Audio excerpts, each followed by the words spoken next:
Joe Rogan Podcast. Check it out. The Joe Rogan Experience. Train by day, Joe Rogan Podcast by night, all day. Hello, Jonathan. Good to see you, sir. Good to see you again, Joe. The same problems that you talked about when you were here last, that I've referenced many times since on the podcast, have only exacerbated, unfortunately. And that's why you wrote this, The Anxious Generation. And it could not be more true, how the great rewiring of childhood is causing an epidemic of mental illness. I don't think anybody can dispute that. Yeah, when I was on last time, there was a dispute. There were some psychologists who said, oh, this is just a moral panic. They said this about video games and comic books, and, this is not a real thing, they said. Now they don't. Yeah, I think it was pretty obvious. I think it was only their preconceived notions that were keeping them from admitting it before, or at least looking at it before. Or maybe they don't have children. It could be that. I think a lot of older people, particularly boomers, they're a little bit disconnected from it because they're not, unless they're addicted to Twitter. They're not engaging in this stuff. Yeah, and they're often thinking, when I was a kid, we watched too much TV and we turned out okay. Yeah. But part of the message of the book is that social media and the things kids are doing on screens are not really like TV. They're much, much worse for development. Yeah, and even watching too much TV, I don't agree that they turned out okay. I think it had a pervasive effect. It did. But nothing like this. Yeah, well, that's right. Because, look, when we were watching TV, I'm a little older than you. I was born in 1963. So I grew up watching a lot of TV, maybe, an hour or two a day, weekdays, and then 2 or 3 hours on the weekends. But it was a bigger screen. You're watching with your sisters or with your friends. You're arguing about things. You're eating. So it's actually pretty social. Right. But now kids are spending, the latest survey, Gallup, finds that it's about 5 hours a day just on social media. Just social media, including TikTok and Instagram. And when you add in all the other screen-based stuff, it's like 9 hours a day. And that's not social. It's private on your little screen. You're not communicating with others. So, in all these ways, the new way that kids are digital is really not like what we had when we were on watching TV. It's also an extraordinary amount of wasted resources. I'm always embarrassed when I look at my phone. When I see my screen time, I'm like, 4 hours. That's 4 hours I could have done so many different things with. That's right. And so that's the concept of opportunity cost is this great term that economists have, which is the cost of, if you buy something, if you invest, an hour of your time and $100 to do something, how much does it cost? Well, $100, but you could use that $100 and that hour for something else. So what are the things you gave up? And when screen time goes up to, now it's about 9 hours a day in the United States, 9 hours a day, not counting school. Average? Average. Is that for a certain age group? We're talking teenagers, not little kids. But, in the 13 to 15, 17, that range, that's when it's heaviest. It's around 9 hours a day. And so the opportunity cost is everything else. Like, imagine if somebody said to you, Joe, you've got a full life. Here, you have to do this additional thing for 9 hours. Like, that's insane. That would push out everything else, including sleep. Yeah. When you are now talking to people that agree that this is an issue, what changed?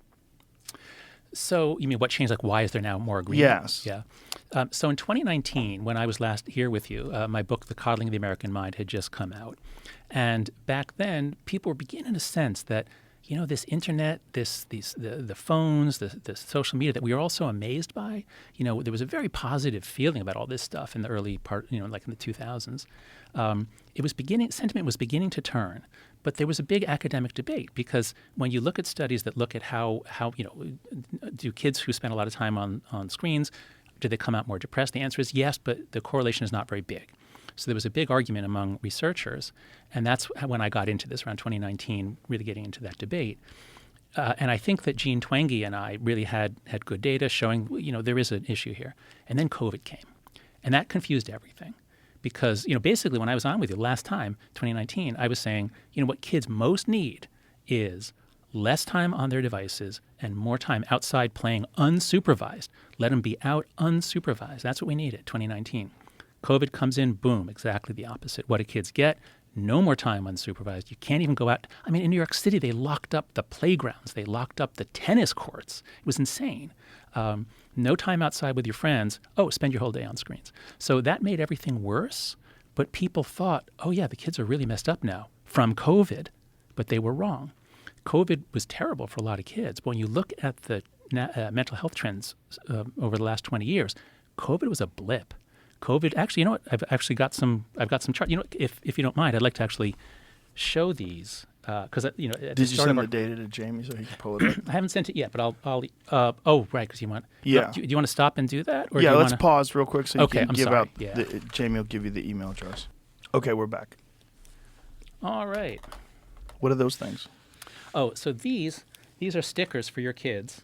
So as part of the book, I'm trying to launch a movement called Free the Anxious Generation. Here you go. You have 2 younger kids. Mm-hmm. And so I've teamed up with the artist who did the book cover, Dave Cicerelli, who's created these incredible artworks. There's going to be billboards. He's putting together a 12-foot tall milk carton, which is going to be traveling around different cities with this. Missing childhood. Do they do that anymore? The No, milk carton thing? I don't think so. Mm. Yeah. So I don't know what your kids think about social media and whether they think it's a good thing or a bad thing, but we are hopeful that members of Gen Z are going to start, and they are starting to advocate that, you know what, this is messing us up. Okay, so here's the graph.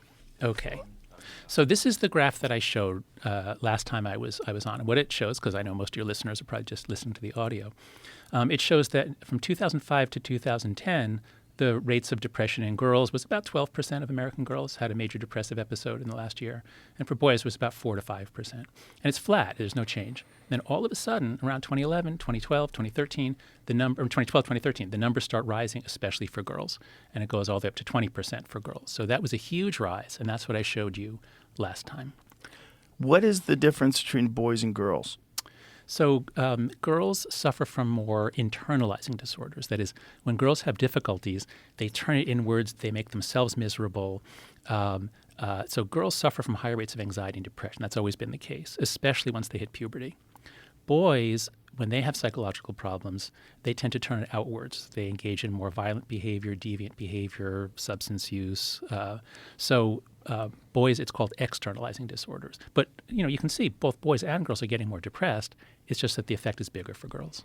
So boys have gone up to about 7% and girls are way up to 20%. That's right. And that was 2019. So 1 out of 5 girls. That's what it was. That's right. And then was. That's right. And then COVID comes in. So if we can have the next slide. So then COVID comes in. Whoa. And now this is the exact same data set. Just this is federal data. I just got a few extra years of data. And what you can see is that it goes way the hell up. And if you look at the 2021 data point, you can see that little peak at the very top there. That's because of COVID. That is, COVID did increase things. It did make kids more depressed. But as you can see, it's a blip. COVID was just a tiny effect compared to this gigantic increase. And so, on the last slide, it was 20% of girls. Now it's almost 30% of girls who had a major depressive episode in the last year. And for boys, it's up to 12%, which is still quite a lot. It's more than a doubling, although much less than for the girls. It's still, even if you look at if you look at girls from 2018 pre-COVID, that ramp is very steep, the upward ramp. That's right. And that might be TikTok. That is so what happens is a lot of things change around 2011, 2012. 2010 is when you get the front-facing iPhone. It's when Instagram is founded. It's when kids are getting high-speed data plans. So, my argument in the book is that we had a complete rewiring of childhood between 2010 and 2015. In 2010, most of the kids had flip phones. They didn't have Instagram. They didn't have high-speed data. So they would use their flip phones to get together with each other. They communicate with each other. By 2015, about 70 or 80% have a smartphone. Most of them have high-speed data, unlimited plan, Instagram accounts. And this really messes up the girls. So that's what I think happened between 2010 and 2015. TikTok becomes popular only really more 18, 19, 20. And it's so new, we don't have good data on just TikTok. But I suspect that sort of extra acceleration might be due to TikTok. What specifically about TikTok? So this is something I'm just really beginning to learn. I don't even have much on it in the book. So kids love stories, and the stories are great. All around the world, people tell children stories. There are myths. We see plays, we see television shows. And so I asked my undergrads at NYU, I said, how many of you use Netflix? Almost everybody says yes. How many of you wish Netflix was never invented? Nobody. Watching stories is not a bad thing. TikTok is not stories. It's little tiny bits of something. And they're short, they don't add up to anything, they're incoherent. They're often disturbing and disgusting. I mean, people are being hit by cars, people being punched in the face. And it's much more addictive and with no nutritive value. They're not really stories. And so it seems to be much more addictive. Kids really get hooked on it, much more so than Netflix or anything else. And it depends on what you're watching, but I suspect that so many of them are consuming stuff about mental illness. It has a variety of effects that we don't even understand yet. Now, I know that there's some push right now currently to ban TikTok. And there's a lot of people that are very torn on this because they don't want to give the government the ability to ban social media. Mm-hmm. What is the argument about banning TikTok? Mm-hmm. What specifically are they talking about? The main thing they want to do separate them from the company, ByteDance, that owns them, and just make them an American company. Yeah. So they can still operate, I suppose. So it's a data issue? Well, it's a national security issue. So, So thank you. Let's separate the national security issue from the mental health issue. Okay. I have a lot of libertarian friends. I have a lot of libertarian sympathies. I would be uncomfortable about the government banning a company or a product because it's harmful to children. I personally think we should just have age verification. We should not have kids on certain things. But if it was just a question of, this is really bad for children, let's ban it. No, I don't think I would support that. But TikTok is different because it is a Chinese-owned company. And as many of your listeners will know, China, it says in whatever, it doesn't have a constitution, I don't think. But by law, every Chinese company must do what the Chinese Communist Party tells it to do. And that's what's so scary. That this is Instagram Reels and YouTube Shorts. They might have similar effects to TikTok, but the Chinese government can literally tell ByteDance to change what kids are seeing, and they do that in China. They tell them in China you have to have this kind of content and not that kind of content. There was an incredible episode you had Tristan Harris on. Tristan Harris has this amazing podcast episode where they go into the national security risks, and they show that the day that Russia invaded Ukraine, TikTok in Russia changed radically. The government was on, TikTok was on it. Yep, we're going to do what Putin wants us to do, So the idea that the most influential platform on American children, the idea that must do what the Communist Party tells it to do, at a time when we have mounting tension with China and the possibility of a war. I mean, as Tristan says, imagine if in the 1960s the Soviet Union owned and controlled, PBS, ABC, NBC, and all the kids' programs. We would never have allowed that. So I hope listeners, I really strongly support this bill. I think Representative Mike Gallagher, was one of the ones proposing it. Or at least certainly advocating for this issue. I hope people will not see it as a TikTok ban, but they'll see it as an urgent national security move to force ByteDance to sell to a non-Chinese owner. And specifically, what are they pointing to when they say national security risk? What specifically have they seen? Mm-hmm. So a lot of it seems to have to do with the data question. Facebook pioneered this model in which the person using the product is not really the customer. They don't pay the money. They're the product. The user is the product, not the customer. And they give them data, and the data can be used for all sorts of purposes, especially marketing and advertising. And so TikTok has enormous amounts of data, and they can get all psychological on it because they know exactly how long you hesitated, how much you like certain kinds of videos. Many people have written articles on how TikTok seems to have known they were gay before they did, that sort of thing. So TikTok has extraordinary amounts of data on most American most Americans, certainly most young Americans. And they say, oh, but, we don't share. Like, it's in a server over here in Singapore, or I don't know where, but it's, it's not in China. Oh, come on. There's no way it could possibly be the case that the data is really separated and not available to the Chinese Communist Party. And what are they pointing to in terms of the danger of this data that makes them want to have it sold to an American company? I don't know whether the motivation behind the bill, I don't know whether it's that the Chinese would have some access to data on American citizens, or whether what most alarmed me when I heard the Tristan Harris podcast was the ease of influencing American kids to be pro this or pro that on any political issue. Right, you're seeing that us. with Palestine and Gaza. Yeah, I think so. You're definitely seeing that now. It's very obvious.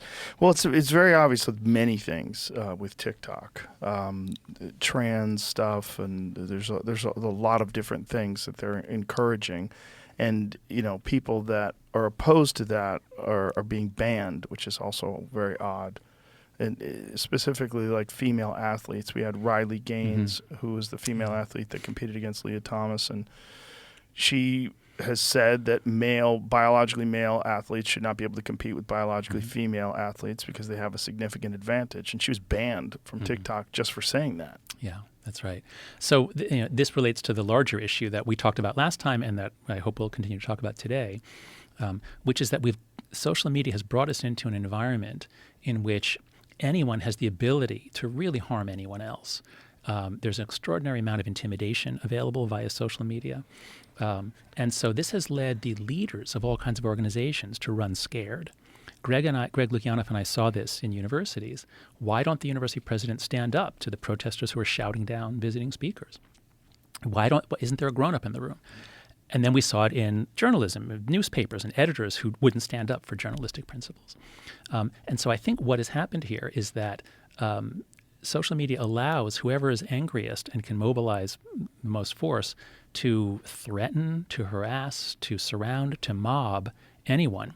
And when people are afraid to say something, that's when you get the crazy distortions that we saw on campus, or that Riley Gaines was seeing too. Just that people are afraid to speak up. And in a democracy, in a large, secular, a diverse democracy, we have to be able to talk about things. Yeah. And so that's part of why we're in such a mess now. Is I've argued that it's when social media became super viral after 2009, 2010. You get the like button, the retweet button.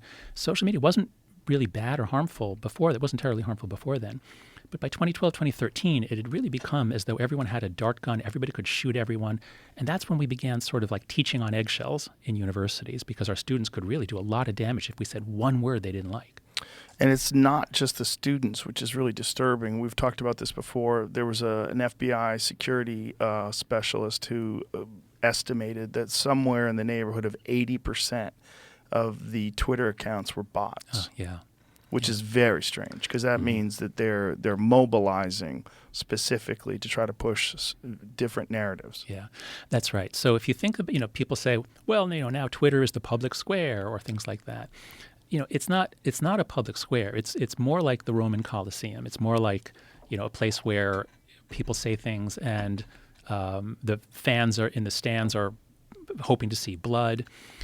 To move our discussions onto platforms like that can be manipulated, that anyone, doesn't have to be a foreign intelligence service. It could be anybody who wants to influence anything in this country or anywhere in the world. They can, for very little money, they can hire someone to create thousands, millions of bots. And so we're living in this sort of funhouse world where everything is weird mirrors, and it's very hard to figure out what the hell is going on.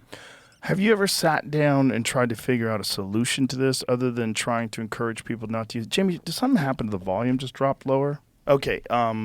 So what was I just saying? We're talking about solutions other than asking kids to not use it, which is very hard to do. Yeah, that's right. So when we're talking about the democracy problems and the manipulation of politics or anything else, those are really, really hard. I have a few ideas of what would help, and we're not going to do them because all of them are like the left likes and the right doesn't, or vice versa. Like, what are those ideas though? Things like identity authentication. If large platforms had something like know your customer laws, that is, if you want to open an account on Facebook or on X, you have to at least prove that you're a person. And I think you should be able to have to prove that you're a person in a particular country. I think you should over a certain age. You prove those to the platform, not directly. You go through a third party. So even if it's hacked, they wouldn't know anything about you. Just you establish that you're a real person, and then you're cleared. Go ahead, you open your account. You can post you don't have to use your real name. If we did that, that would eliminate most of the bots. That would make it much harder to influence. That would make us have much better platforms for democracy. Is that possible to do internationally? Well, the platforms can certainly require whatever they want for membership. Right now, they are legally required to ask you if you're over 13. If you're 13 or over, they ask it, and then they accept whatever you say, and that's it. You're in. So those rules could be changed, and they could be required to do more. And they're based in most in the United States, but their users are all around the world. So yeah, that could be done.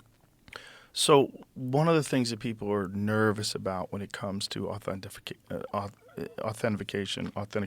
is that if you could do that, then you could target individuals and they wouldn't be allowed to be anonymous. So you would eliminate the possibility of whistleblowers. No. The point is that you just have to establish that you are a person. It doesn't mean that you have to post under your real name. Right. And even if you want ultra high security, you could just have dissidents in repressive countries. They could just communicate by secure channels with a journalist who posts for them.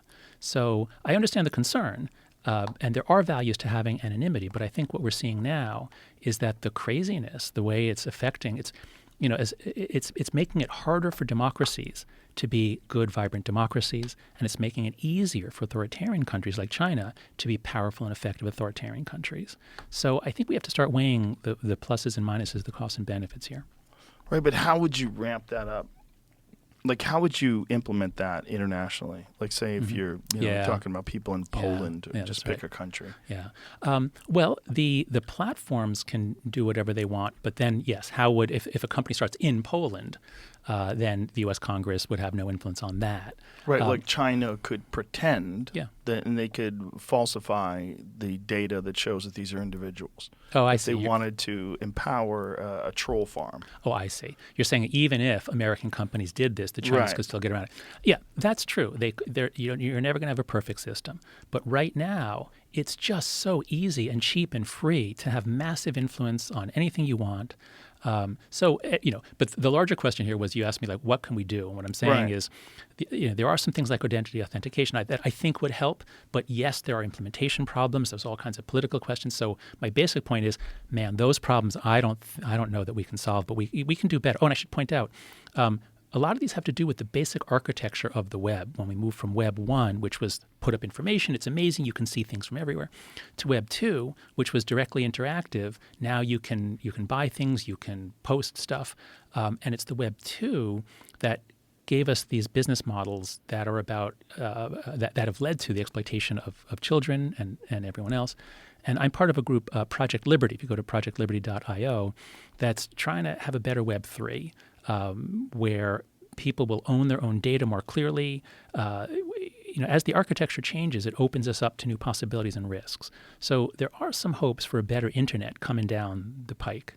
But I just wanted to put all this stuff out there about democracy to say this is really hard. But when we talk about kids and mental health, this is actually amazingly doable. Like, we could do this in a year or two. And the key to solving this whole problem with kids is to understand what's called a collective action problem. So there are certain things where, like if you have a bunch of fishermen and they realized, we're overfishing the lake, let's reduce our catch. And if one person does that, no one else does, well, then he just loses money. But if everyone does it, well, then actually you can solve the problem and everyone can do fine. With social media, what we see over and over again is kids are on it because everyone else is. And parents are giving their kids a phone in 6th grade because the kid says everyone else has one and I'm left out. And over again, you see this. When you ask kids, how would you feel if I took your Instagram or TikTok away? You're like, oh, I'd hate that. But then you say, well, what if it was taken away from everyone? What if no one had it? And they almost always say, that would be great. I did this. There's an academic article that showed this with college students. I did it as a test with my students at NYU, and a review of the book of The Anxious Generation in the Times of London, and the UK Times. The woman ended by asking her 16-year-old, "Would you have liked there to be a social media ban until you were 16?" I think the daughter was like 18 at the time. This was last month, and the daughter says, "Would everyone else be off it too?" And she says, "Yes." And then the daughter says, "Yeah, I would have rather liked that." And so you have this consumer product that the people using it don't see value in it. They're using it because everyone else is. And there's evidence suggesting it's messing up their mental health. So anyway, this is a solvable problem if we act together. And that's really what the book is about. How would you do that, though? How would you get all the parents to do it? Would you get the social media companies to do it? Like, how would you do that? Yeah. I'm not counting on the social media companies or Congress. I'm assuming we'll never get help from either one. Now, I hope I'm wrong about Congress. But as a social psychologist, I'm trying to point out, we can actually solve this ourselves. And so let's work. The simplest one is this. So I propose 4 norms. If we can enact these 4 norms ourselves as parents and working with schools, we can largely solve the problem. We can certainly reduce rates of mental illness a lot. The first norm is the simplest: no smartphone before high school. Now people say, "Oh my God, but my kid needs a phone." Sure, give him a flip phone. The millennials had flip phones, and they were fine. Flip phones did not harm millennials' mental health. They're good for communication. You text, you call, that's it. So the first rule is no smartphones before high school. And as long as a third of the parents do this, well, then the rest of the parents are free to say when their kid says, "Mom, I need a smartphone. Some other kids have one." Then you can say, "Well, no, here's a flip phone. You'll be with the kids who don't have one. Oh, and by the way, you're also going to get a lot more freedom to hang out with the other kids." So we don't need everybody, but we need to break the feeling that everyone has to have one because everyone else has one. Yeah, that sounds great on paper. I can't imagine that most parents would agree to it because there's just so many parents that don't pay attention. That's true. Especially two families where 2 people are working. Yeah, no, you're right. You're right. When we look right now, it's kids with married parents are trying harder to keep the kids off. These things are good babysitting devices in the sense that the kids are off doing their thing. You don't have to think about them. So it is true that this would not be adopted universally at first.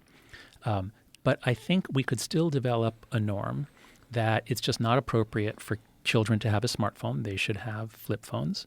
And I think that any community that wants to do this, because what I find over and over again is that most parents are really concerned about this. And this is across social classes. Most parents are seeing the problems. And so I don't have to convince parents to change their minds about something. What I'm trying to do with the book is show them here are 4 norms that are pretty easy to do if others are doing them. And these are going to make your kids happier, less mentally ill. Yeah, like I said, it sounds like a good suggestion. I just don't imagine that with the momentum that social media has today and the ubiquitous use that kids are going to give it up. They're not going to want to give it up. I think there's a lot of kids that have had problems that if you talk to them alone and you say, wouldn't it be better if social media didn't exist, if they've been bullied or what have you, they'd say yes. Yeah. But the idea of getting a massive group of people to adopt this is highly unlikely.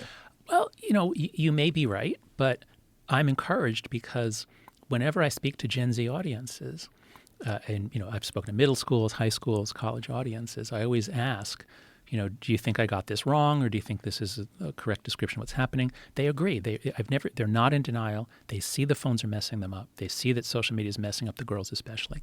So, even in middle school, certainly high school, the kids actually agree that this is a problem. And so if it was offered to them, let's do the other 3 norms. Let's get them all on the table. Yeah, and then you please. All right, so the first is no smartphone before high school. Second is no social media till 16. That one's going to be a little harder to do. But the big platforms like Instagram, the place where you're posting and the whole world is seeing and strangers are contacting you, I think the age is currently 13 and it's not enforced. I think that needs to go up to 16. Here, it would be nice if Congress would raise the age to 16 and make the companies enforce it. But even if they don't, parents, as long as many other parents are doing it, I as a parent, my kids are 14 and 17. As long as many other parents are saying 16 is the age, then it's very easy for me to say that also. That's the second norm. Yeah, if you could get them to say it. And I think the kids would push back so hard because so many other kids are on it, and that's how they interact with each other. Right, but Joe, you're just reiterating the collective action problem. You're just saying they react because all the other kids are on it. Yes. So it does require a big push. But I think we're ready. I don't think we were ready in 2019. It wasn't as clear. But now that we're through COVID, now that the numbers are through the roof, I think we're ready. And if it starts in some places and not others, that's okay with me. That's the way it's going to be. And then we'll see whether it spreads. And then we'll see the data. Yeah, well, because look at smoking. Smoking is highly addictive. It was very common up through the 1990s. And now it's very rare in high school. Very few high school kids smoke. So it's possible to change norms. And what was the third? The third is phone-free schools. And this one is happening. This is already happening. So I've published articles in The Atlantic and on my Substack, afterbabble.com, bringing together the research. When kids have a phone in their pocket in school, they're going to be texting. Because if anyone is texting during the school day, they all have to check because they don't want to be out of the loop. They don't want to be the one who doesn't know. So when kids started bringing smartphones into school instead of flip phones, academic achievement actually went down. Kids are stupider today than they were 15 years ago. I mean, stupider meaning measuring their academic progress. After 50 years of improvement, it turns around after 2012. And this is true in the U.S. and internationally. So there's just no reason why kids should have the phone on them. They should come in the morning, put it in a phone locker or a yonder pouch, go about their day. And guess what? The schools that have tried it, after a week or two, everyone loves it. The kids are like, oh, wow, we actually talk in between classes. We have 5 minutes in the hallway. We actually talk. And you hear laughter. Whereas right now in a lot of schools, it's just zombies looking at their phones in between as they're walking from class to class. Yeah. So the assumption is that from 2012, kids are just much more distracted. Oh, my God. I mean, look, Joe, I think I heard you say in one of, it was a conversation you had a few weeks ago with a comedian friend of yours. And I think this was a direct quote from you. My fucking phone runs my goddamn life. Does that sound like you? Yeah, it sounds like me. Okay. So, as adults, we have a fully formed prefrontal cortex. You and I had a normal childhood. Our brains developed. We have the ability to stay on task. And man, it is hard. With notifications coming in, there's always so many interesting things you could do instead of what you need to do. So it's hard enough for us as adults. Imagine if you didn't have a normal childhood where you developed executive function, where you developed that ability as a teenager, because puberty is when the prefrontal cortex, the front part of the brain, that's when it rewires into the adult configuration. So the fact that we're scrambling kids' attention at the time when they're supposed to be learning how to pay attention, I think is terrible. Where do you think this is going? This is my concern, is that this is just the beginning of this integration that we have with devices, and that the social media model, and it's been immensely profitable. Yes. And oh my God. Yes. Incredibly addictive. Yep. And there's a massive amount of capital that's invested in keeping us locked into these things. Where do you think this goes from here? Have you paid attention to the technology, like AI? Yeah. Yes. So let me just draw a very, very sharp, bright line between adults and children. I'm very reluctant to tell adults what to do. If adults want to spend their time on an addictive substance or device or gambling, I'm reluctant to tell them that they can't. So when we're talking about adults, I think where this is going is, where it's gone so far is everything that you might want becomes available instantly and for free with no effort. And so in some ways that's a life of convenience, but in other ways it's messing us up and it's making us weaker. So, you want sexual satisfaction. Okay, here you go, free porn. And it gets better and better and more intense. You want a girlfriend or boyfriend who you can customize. You have that already. Advances in robotics are such that it's just a matter of time before AI girlfriends are put into these incredible female bodies that you can customize. So I think the adult world, for young adults especially, is going to get really, really messed up. And again, I'm not saying we need to ban it now. But what I'm saying is, for God's sakes, don't let this be 11-year-old children's lives. Let's at least keep children separate from all this craziness until their brains develop. And then they can jump into the whirlpool and the tornado.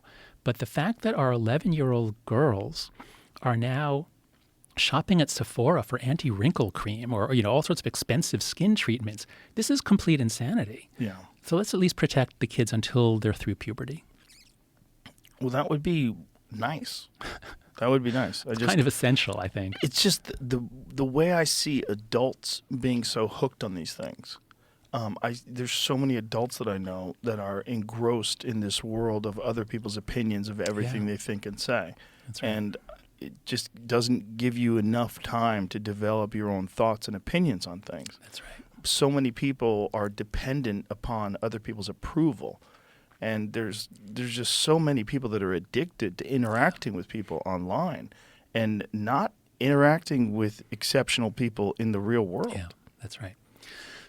One way to think about this is let's look at junk food, which became very popular after the Second World War. The manufacturing of food became very good. There were science labs. At Frito-Lay, they studied the exact degree of tensile strength that a chip should have before it snaps, and how do you make this? What's the perfect crunch? So they designed the foods to be as addictive as possible. And in the 70s and 80s, Americans switched over to a lot of junk food, and we became obese, like a huge increase in obesity. And that kept going on for a few decades. As I understand it, obesity has finally turned around a little bit. And many people are still eating huge amounts of junk food, but at least some people are beginning to say, you know what, I'm going to resist that. Deep evolutionary programming for fat and sugar. The companies played to that. They hijacked those desires, and they got us hooked on junk food. But after 50 years, we're making some progress in pushing back and having healthier snacks and eating less. What's the root of that progress?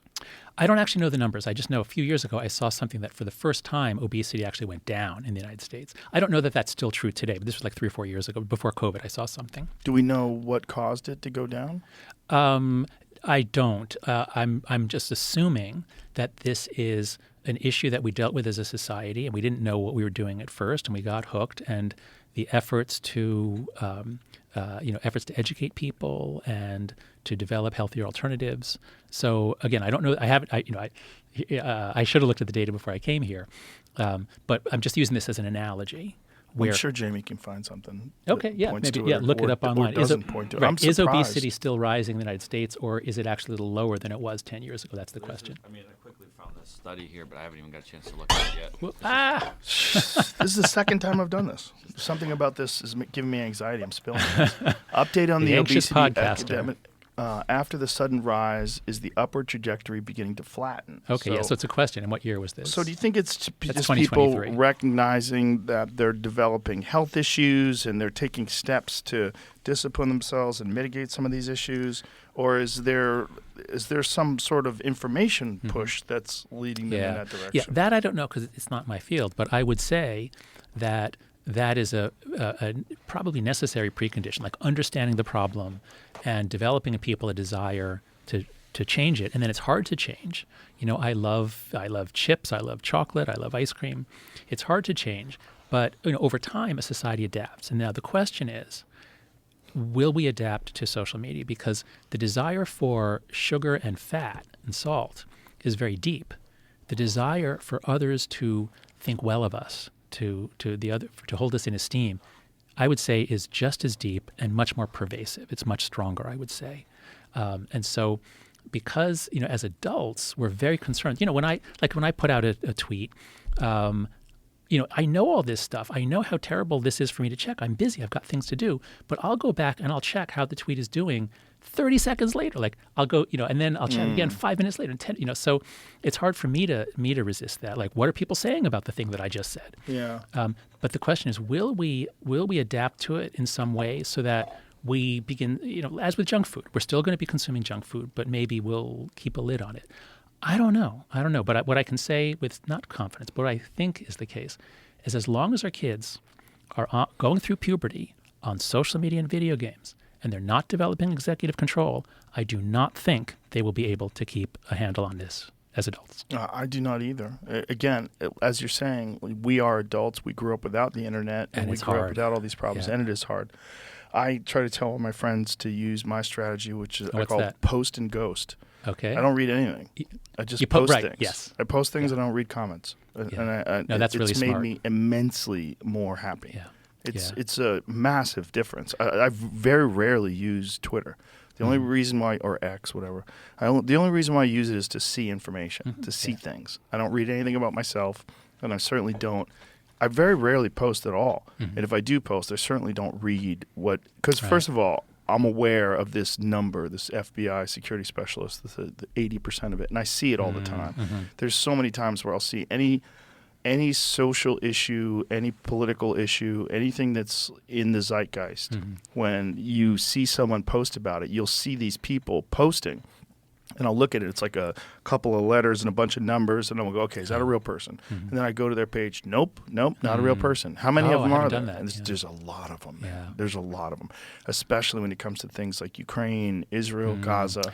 Right, because those are areas where various actors or various parties and actors and countries are trying to manipulate us. Yes, and they're doing it. They're doing a great job of it. They're very focused. It's really incredible. It's incredible to see the impact that it has when you see 50 posts on 50 comments and 35 of those seem to be not real people. That's right. I think your strategy is very wise, and for this reason. When social media began, you would put something up, and then people could comment on it. Okay, that goes until about 2013, 2014. I think it's 2013 when Facebook introduces threaded comments. So now you put something up, someone says some horrific, nasty, racist, whatever thing in your comment thread, and now everyone can reply to that comment. Right. And people can reply to the. So you get basically everyone fighting with each other in the comment thread. Yes. And what social media is good for is putting out information quickly. I'm a professor. I'm a researcher. I am engaged in various academic disputes and debates. And Twitter is amazing for finding current articles, for finding what people are talking about. Yeah. So the function of putting information out is great, but the function of putting something out and then watching everyone fight in the comments. That's why I use the analogy of the Roman Colosseum, like with the gladiators. That's just sick. There's nothing good comes from that. Right.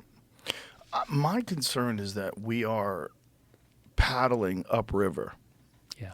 And that there's a raging waterfall that's powering this whole thing that you cannot fight against. And that we are moving in a direction as a society with the implementation of new, more sophisticated technology that's going to make it even more difficult unless you completely opt out. And some people are going to opt out, but it's going to be like my 600-pound life. People that are realizing, like, oh, my God, what have I done? I've ruined my body. I've ruined my life. How do I slowly get back to a normal state? And it's going to take a tremendous amount of effort.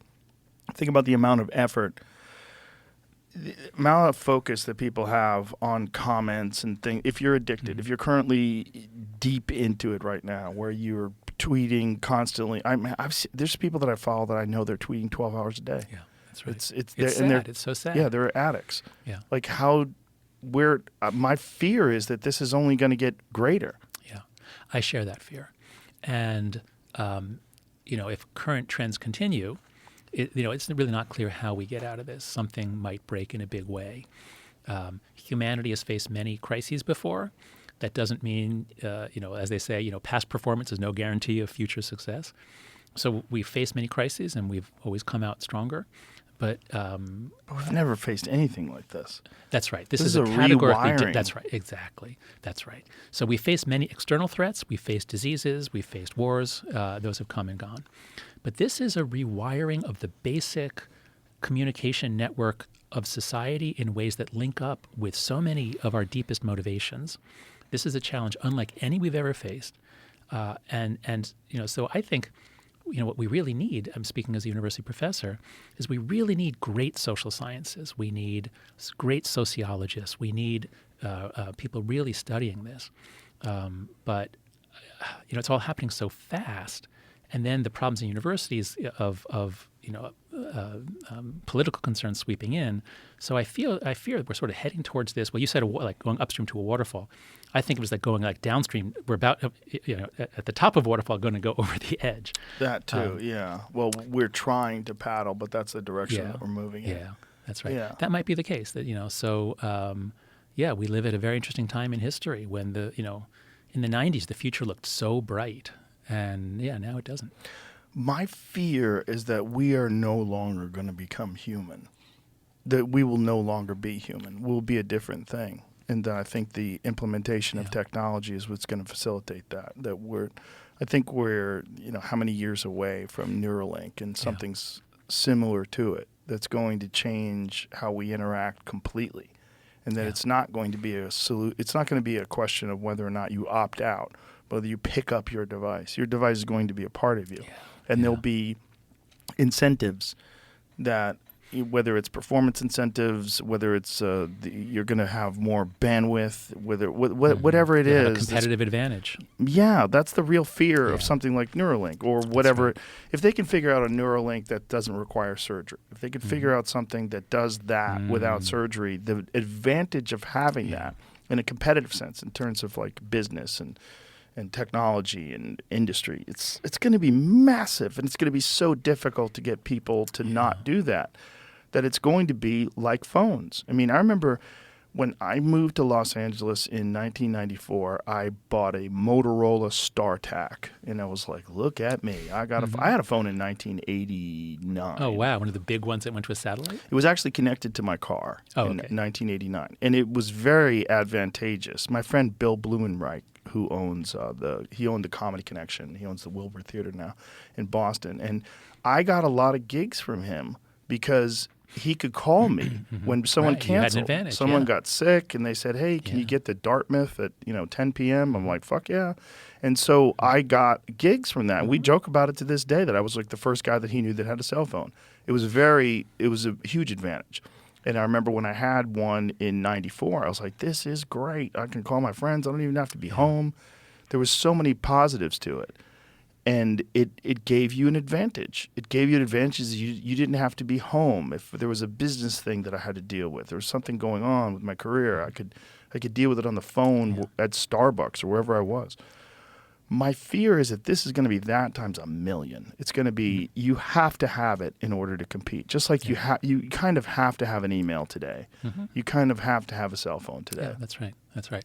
Yes, we are certainly headed in that way. And I think the word human is a very good word to put on the table here. Some things seem human or inhuman. And when you simply connect people, Mark Zuckerberg sometimes says, how could it be wrong to give more people more voice? If you're simply connecting people, making it easier for them to contact each other, I think that's mostly going to have good effects. And that happened with the telephone. We all got telephones, and we could do all sorts of things. We could coordinate with our friends. Telephones are great. But when it became not technology making it easier for this guy to reach you or me to communicate with you, but rather it's a way to put things out to try to gain prestige for me in front of thousands or maybe millions of people. Now it changes all of our incentives. It changes the game we're playing. What games are we playing as we go about our day? And the more people are playing the game of, I'm struggling to get influence in an influence economy where everyone else is on these 7 platforms, so I have to be too, or they have an advantage over me. Right. That is the way that things have been rewired already. Already we're there. Yeah. Now you're raising the possibility that the next step is more hardware-based, that it's going into our bodies, and I think that is likely to happen. And so I hope what we'll do now, and I hope my book, The Anxious Generation, will sort of promote a pause. Let's think where we are. Let's think what we've done. Let's look at what has happened. When our kids got on phones and social media, we thought, oh, this could be amazing. Like, they can connect. They can form communities. It's going to be great. And now it's clear, no, it's been horrible. It's been really, really terrible. As soon as they got on, their mental health suffered. They might feel like they have a community, but it's much worse than what it replaces.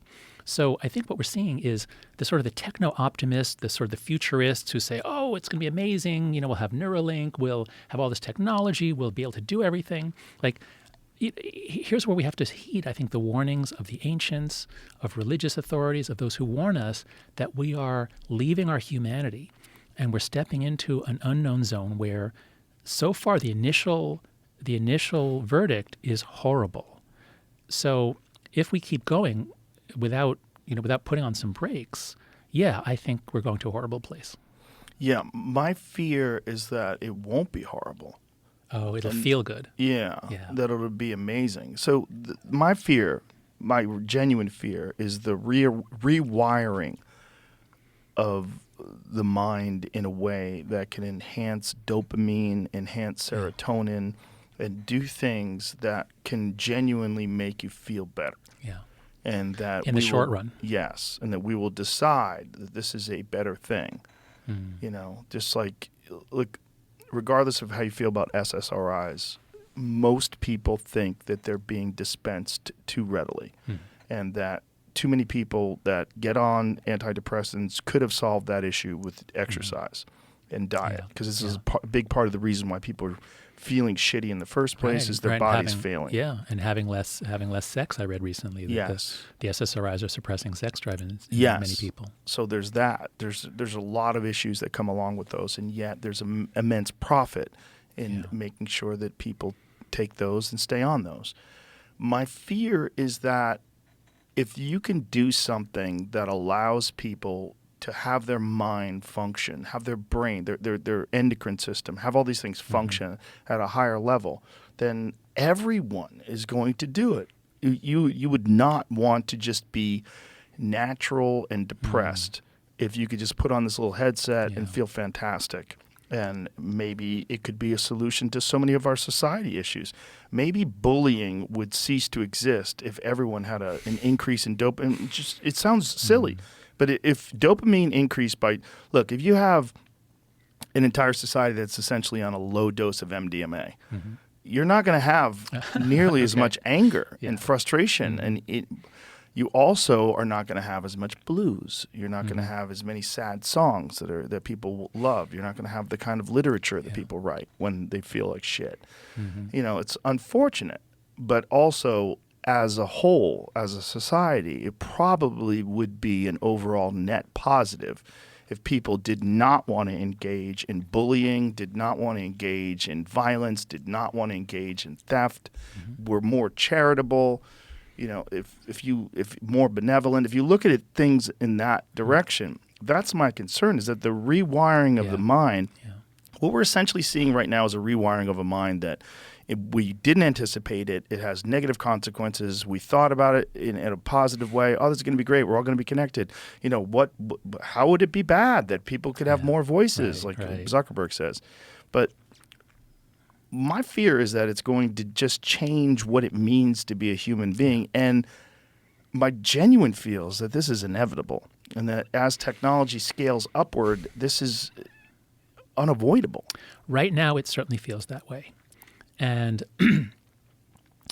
while I'm not optimistic about the next 10 years, I share your vision of what's coming, but I'm not resigned to it.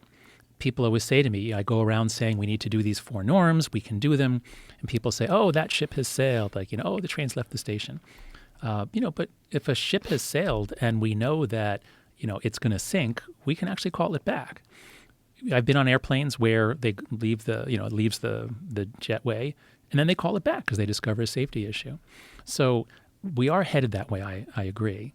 But I think we humans are an amazingly adaptable species. I think we can figure this out, and there are definitely pathways to a future that's much better. These technologies could, in theory, give us the best democracy ever, where people really do have the right kind of voice. It's not just the extremes who are super empowered as it is now. So, we're at a point in space and time, let's say right now, and I can imagine a future that's really fantastic. And but how do we get there? And are we able to get there? Is there a path, or is it like there's no path from A to B? So I don't know, but I think we sure as hell have to try. And the first thing we have to do is not be resigned and just say, oh, well, the world's going to hell. What are you going to do about it? It's too big. So let's start. I have a proposal. Let's start with the one area that we can all agree on, which is our kids. It's the most amazing thing. In Congress, you can't, any issue, if the right likes it, the left won't, and vice versa, except for this one. This is the only thing in Washington that's really bipartisan. The senators and congressmen have kids. They see it. So let's test the proposition that all is lost and we're helpless. Let's test that proposition, and let's test it in the place where we're most likely to succeed, which is rolling back the phone-based childhood and replacing it with a more play-based childhood. Oh, so actually, I said there are 4 norms. We talked about 3. So if you don't mind, I'll just put in the 4th norm now. Yeah. So the first 3 are about phones. No smartphone before high school, no social media till 16, phone-free schools. Okay, but if you take away the phones and you don't give kids back each other and playtime and independence, what are they going to do? You're going to keep them at home all day long without screens? So the 4th norm is more independence, free play, and responsibility in the real world. And this is a thing that you and I talked about last time. I think we actually had a small disagreement where, I'm a big fan of Lenore Skenazy, the woman who wrote Free Range Kids. She and I co-founded an organization called Let Grow. Parents, please go to letgrow.org. All kinds of ideas for how to help your kid have more independence, which makes them more mature, it makes them more less fragile. So this 4th norm, this is the harder one. This is the one that we have to really overcome our fears of letting our kids out. And so actually, let me ask you. I think our disagreement last time was I talked about this and I said letting kids go for sleepovers and spend more time with other kids and unsupervised. And then I think you said something no, I'm not letting my kid go to sleepovers because I don't trust the other families. Does that sound familiar to you? I don't believe that's what I said. I think our concern was with people wandering around with kids being free to walk home in cities. Yes, you had that also. We did talk about sleepovers. My kids have sleepovers. Okay. They've always had sleepovers. If you know the parents and you trust the parents, it's a great way to give the kids independence and have them interact with other people. Yes. Yeah. So tell me but what was your policy with your kids, with your younger, with all 3, on when you let them out? Like they could go out the door, get on a bicycle, walk 7 blocks to a friend's house without any adult with them. Do you remember what age or grade? No, I don't. I mean, it's fine if you live in a good neighborhood. Mm-hmm. The problem is if childhood predators are real. Not really, not anymore. What I mean is... What do you mean? Well, when you and I were growing up, there were childhood predators out there in the physical world approaching children. And I think you told a story about one who approached you when you were doing magic tricks. So there were child predators out there. That's true. They're all on Instagram now. Yeah. The kids aren't out. And Instagram, and especially Instagram, makes it super easy for them to get in touch with children. Yeah. So so this is my point. I can summarize the whole book with a single sentence. We have overprotected our kids in the real world and underprotected them online. I would agree to that. So that, yes, child predators are terrible, but guess what? We actually locked up most of them. When you and I were growing up, they weren't all locked up. They were just eccentrics who were exposing themselves. Remember flashers? That doesn't happen anymore, because if you do that now, you're going to jail for a long, long time. So we actually locked up most of the predators, and they know, don't approach kids on a playground, approach them on social media. I don't know if we are doing that. And there's this new push. Once you're identified as a sex offender, you'll never, you are gone for a long time. And then there's sex offender. No, we've really done a lot since the 90s to to make the real world safer. But there is push against that. You're aware of this term minor attracted persons that's being pushed? Disgusting. It's disgusting and disgusting. freaky. Yeah. It's such a bizarre term that I got to imagine is only being done by people who don't have children. And they're pushing this thing that it's an identity and that it's not the fault of the person who has this issue. Yeah. That's right. What's the root of that? Have you investigated that? Yes, not that specific issue, but I can I study moral psychology. That's my academic discipline. And I study the roots of it evolutionarily, historically, in child development. What is our moral sense? And there are different moralities, and in some ways that's good. And, left and right push against each other. So I'm very open to different moralities. But when a group makes something sacred and they say this is the most important thing and nothing else matters other than this, then they can kind of go insane and they kind of lose touch with reality. And I think, again, I don't know the history of this particular movement, that horrible term, But there is a certain kind of morality which is all about, oppression and victimhood. And once someone, I guess somewhere said, oh, men who are attracted to boys or, little girls are being, are victims. I don't know what. Some in some little eddy of weird morality, someone put that forward as a new victim class. Because we've been trying to address victimhood all over the place. Once someone puts that up as a new victim class, and you have to change the terms. This is very Orwellian. You change the terms, and then some others who share this morality, which is focused on not making anyone feel marginalized, not allowing any labels that will slander someone or make them look bad. I think people who approach children for sexual goals, I am very happy to have them slandered and labeled and separated. But I suspect that some people, once they lock this in as a group that's being marginalized, they say, well, we have to defend them, and we don't think about what the hell we're actually saying. It seems purely an academic thing. It seems that this is something that with people that only exist in sort of an academic space where it's almost like an intellectual exercise in understanding oppression. Mm-hmm. You can't apply it in the real world. It's too fucked up. The consequences of it are horrific. Yeah, that's right. Normalizing, victimizing children. That's right. Now, the one thing, so before we go any further with this particular topic, I would want to point out one of the problems that our social media world has given us, which is somewhere in all of the academy, in all the universities, some philosopher, let's say, proposed that term or raised an idea. So this has been going on for thousands of years. Someone in a conversation proposes a provocative idea.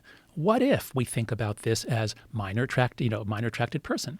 They put that idea out, and then other people say, no, that's really stupid, and it doesn't catch on, because this is not an idea that's going to catch on, even in the academy. So, but I think where we are now is, I'm guessing, someone proposed this, somebody else got wind of it, posted it online, and now you're going to have a whole media ecosystem going crazy about this terrible idea. So I don't know, maybe can you look up minor attracted person? Is this just like a thing that was from one academic talk, or is this an actual movement? Well, I've seen politicians discuss it. No way. Yes. Wait. As like decriminalizing or destigmatizing? Destigmatizing, oh, God. Yeah. There was a recent politician that went viral for this discussion. Oh, no. All right, then maybe I'm wrong. More than one. There was two specific women that were doing that, and I didn't investigate whether these women had families or what it was, but this push to try to alleviate bullying or alleviate shame or alleviate the stigma that's attached to what they're calling an identity. Yeah, that's right. So actually, that brings us to the issue of identitarianism, which I think is a useful term for us these days. So I think a lot of what's happened on campus is the move to focus on identity as the primary analytical lens in a number of disciplines, not in most disciplines, but in a lot of the humanities, the studies departments. So putting identity first and then ranking identities and saying some identities are good, some are bad. This really activates our ancient tribalism. And I think that the liberal tradition, going back hundreds of years, is really an attempt to push back against that and to create an environment in which we can all get along. And so, as I see it from inside the academy, we've always been interested in identity. It's an important topic. There's a lot of research on it going back many decades. But something happened in 2015 on campus that really elevated identitarianism into the dominant paradigm. Not dominant in that most people believed it, but dominant in the sense that if you go against it, you're going to be destroyed socially. And that's what cancel culture is. That's what Greg Lukianoff and Ricky Schlott, their new book, The Canceling of the American Mind, is about. So yes, it's the people who are putting identity first, and that's sort of their religion and their morality. They're welcome to live in the United States, but when they get influence in universities or in school boards, bad stuff will happen. It's just bizarre the effect that it does have when people push back against identity politics. It's a small, very vocal minority that pushes this agenda. And That's right. it's not the majority of people. The That's majority of people mostly disagree with these ideas. Mm-hmm. Yeah, absolutely. This is, again, a really important point about how our society has changed. Those of us from the 20th century still think in terms of public opinion, like, do most people believe this or do most people not believe it? And most people are sane. Most people are not at all crazy. Most people are pretty reasonable. And I think what's happened since social media became much more viral in 2009, 2010, is that the extremes are now much more powerful, and they're able to intimidate the moderates on their side. So on the right, the sort of the center right, what I call true conservatives, or like Berkey and Edmund Burke conservatives, they get shot and they get excluded, and there's not many of them in Congress anymore. And on the left, you have the far left, the identitarian left, shooting darts into people like me, into anybody who is anybody who questions. So they shoot their moderates. And what you have is, even though most people are still moderate and reasonable, our public discourse is dominated by the far right, the far left, and all these crazy fringe. It can be neo-Nazis on one side, and then these identitarians defending minor attracted people on the other side. So don't lose faith in humanity. Don't lose faith in humanity. Recognize that we've moved into this weird world because of social media, in which it's hard to see reality and in which people are afraid to speak up. And so we get warped ideas rising to dominance, even though very few people believe them. And I think this is where bots come into play. Yeah, they because can really I think amplify it. I really do believe that this is being amplified, whether it's by foreign governments or by special interest groups or by whoever it is trying to push these specific narratives. Absolutely. And this can bring us right back to TikTok and the national security threat. So Vladimir Putin was a KGB agent in the 20th century. And the KGB, going back, I think it was in the 50s, they had some sort of a meeting or something where they decided that they were going to take, I think it's called active measures. They were going to try to mess up American democracy. And they would, they'd spray paint racial slurs. They'd put swastikas on synagogues. They saw that we're a multi-ethnic democracy. We're making a lot of progress towards tolerance. And the Soviets were trying to put a stop to that and make us hate each other. So they were doing that back since the 1950s. Yeah. And it was expensive. They had to fly people over, or they had to try to win people over. You couldn't scale the operation. But that's the tradition that Vladimir Putin comes from. Now, the Soviet Union falls in 1991. I think he's like in Berlin, or I can't remember where he was when, but he was very influenced by this and the humiliation of the Soviet Union. And so, he rises to power again in the 21st century. Do you think he suddenly no longer wants to mess with American democracy? Like, did he suddenly drop that desire?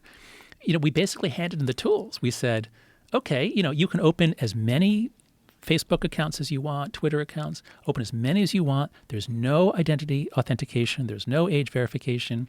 Create bots all you want, and have them mess with us. And Renee DiResta has a book coming out soon. She really did amazing work to get to the bottom of this. They started running tests in 2013. They created accounts on all these platforms long before, but they started running tests. Could they get Americans to believe that an explosion had occurred at a refinery plant in Louisiana? Yes, they made it all up, and people believed it. Could they get Americans to believe some, extreme BLM post that was completely outrageous? Yes, and same thing, to enrage people on the left. So we know that the Russians are messing with us. We know that the Russians know our weak point, and by Russians again, I don't mean the Russian people. I mean Vladimir Putin, the government. The government. So we're handing them the tools and the instruction book for how to divide us, how to weaken us, how to make us lose our resolve and our will. Have you seen Yuri Bezmenov give a speech? Oh, is that that yes, I've conversation seen that. about the That's ideological incredible. subversion? Yes. And he did this in the 1980s. Yeah. I think it was 84. And he was talking about how the work is already done. That's right. And that is just a matter of these generations now going into the workforce with Marxist ideas and with all this ideological subversion that the Soviet Union has injected into the universities. That's right. That could be right. I mean, that it is chilling to watch and it is prophetic. But they were playing a long game. I mean, the communists planning the communist revolution, they were patient and they were playing the long game. Yeah, as is China. Yeah, yeah, that's they're right. Very smart. That's I mean, right. there's so much more, but because they're dictatorships, they have complete control over what they choose to do. They don't have to meet with subcommittees. They don't have to have congressional hearings. They just can just do it. Oh, and that's okay. That's a good point, because that brings us to the big difference between democracies and autocracies. Back in the 1930s, when the West was in economic collapse, and it was the Soviet Union, and then the Italian fascists, and and then Hitler, the German fascists, they were making rapid economic progress, and the criticism of democracy has always been it's chaotic. There's no good leadership. They can't plan ahead, and that's all true.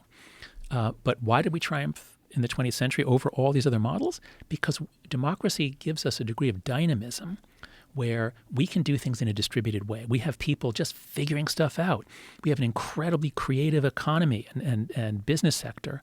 And so democracies have this incredible ability to be generative, creative, regenerative, unless you mess with their basic operating system and say, let's take this environment in which people talk to each other, share ideas, take each other's ideas, compete, try to get a bigger, a better company. Let's take that and let's change the way people talk so that it's not about sharing information.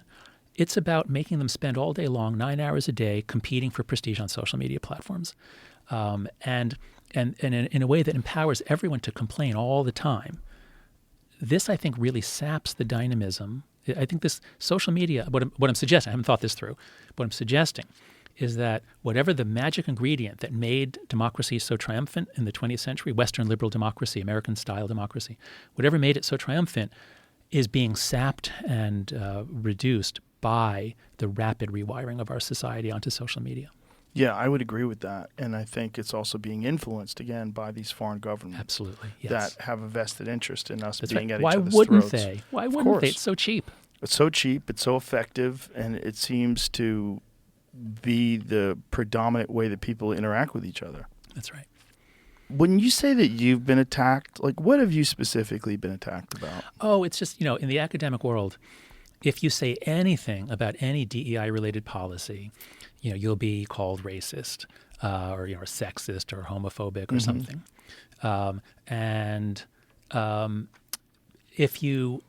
So I was always on the left. I was always a Democrat. Now I'm nothing. I'm an extremely alarmed, patriotic American citizen who sees my country going to hell.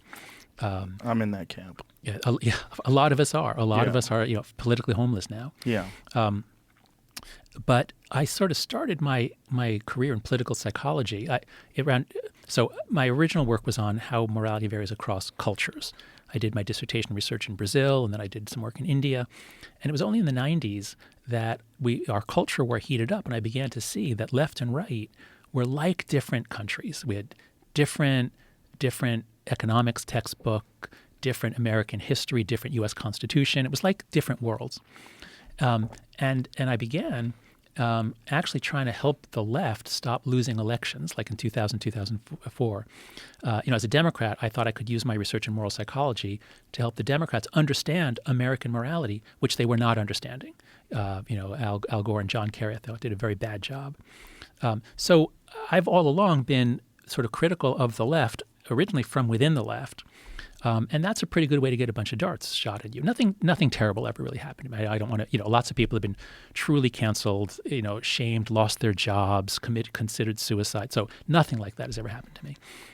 But, when there's some minor thing people take a line out of one of your talks, they put it up online with a commentary about what an awful person you are. Thousands of people comment on it or like it or retweet it.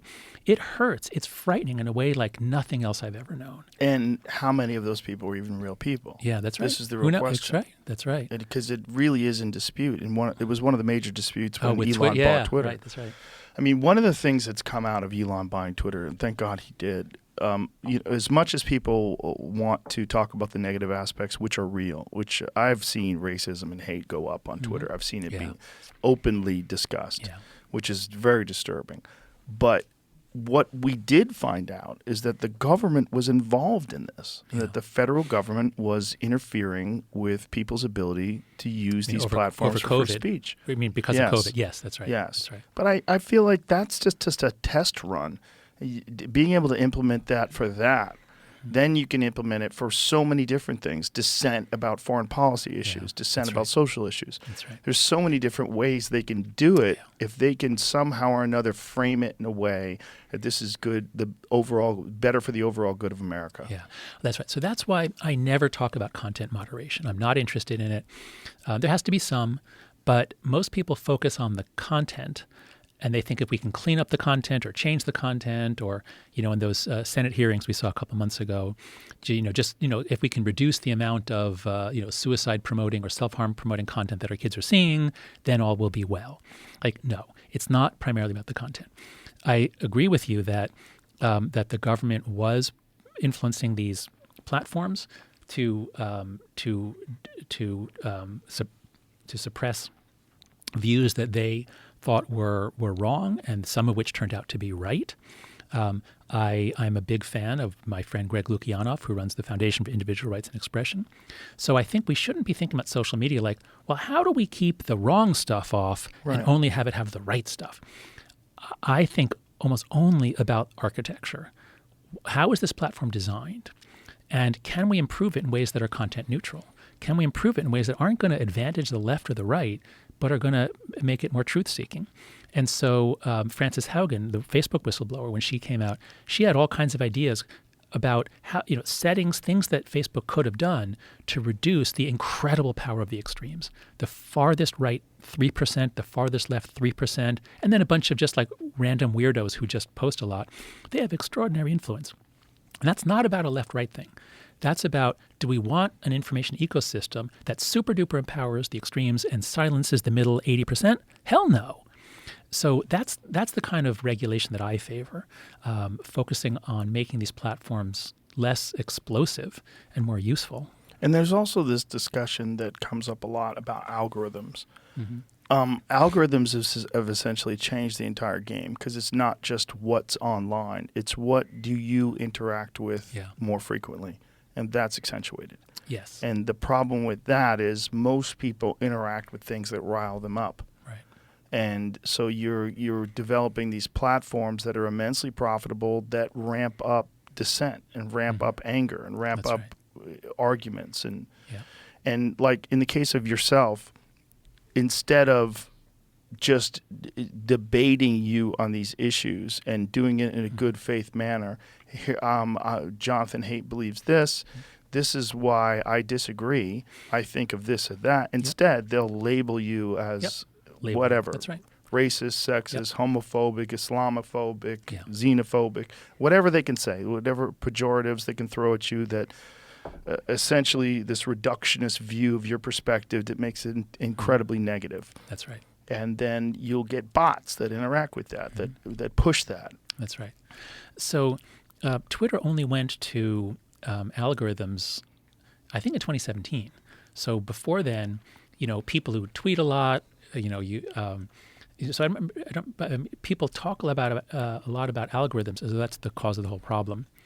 And they're not the cause of the problem, but man, are they amplifiers. And I think that's what you're saying. Yes. They're just super duper amplifiers on whatever craziness would be there even without them. So that certainly is shaping what we receive, what our children receive. And so this is some of the stuff that I think, again, we have to really protect our children from.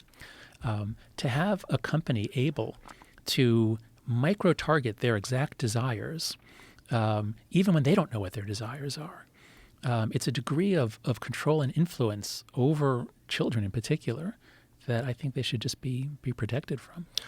Do you think that if you looked at algorithms, do you think that it's an overall net negative? And could the argument be made that algorithms should be banned? Yeah, no, I don't think. I mean, algorithms are there for a reason. We all know on Amazon, if you look up a book, it's going to suggest some other books you might be interested in. And it's pretty darn good. Like, You're right. I would be interested in that. So no, I would never say, we can't have algorithms. I mean, that would just be a Luddite sort of move to make. I think, again, as a social psychologist who studies morality, I just see everything going up in flames. So here's a metaphor that I sometimes use.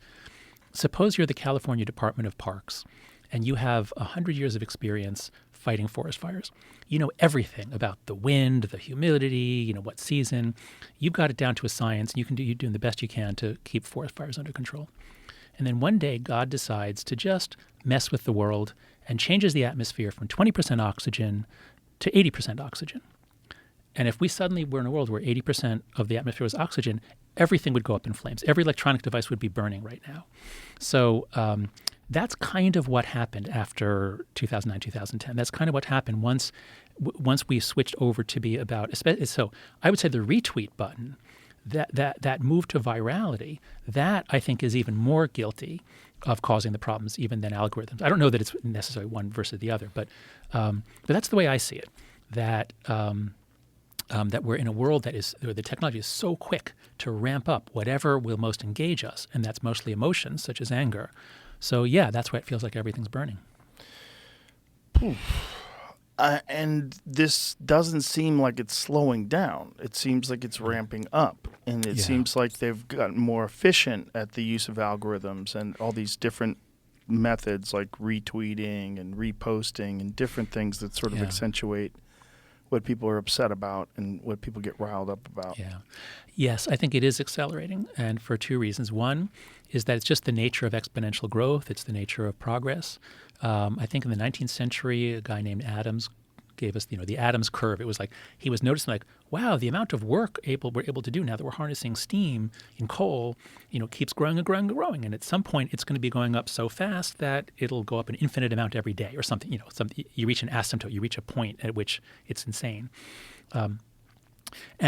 So many people think that we're now at the singularity. We're at the point at which things are changing so fast that we just can't even understand them. And we haven't yet mentioned the word AI. Right. Now you bring in AI, and of course, AI could unlock extraordinary material progress.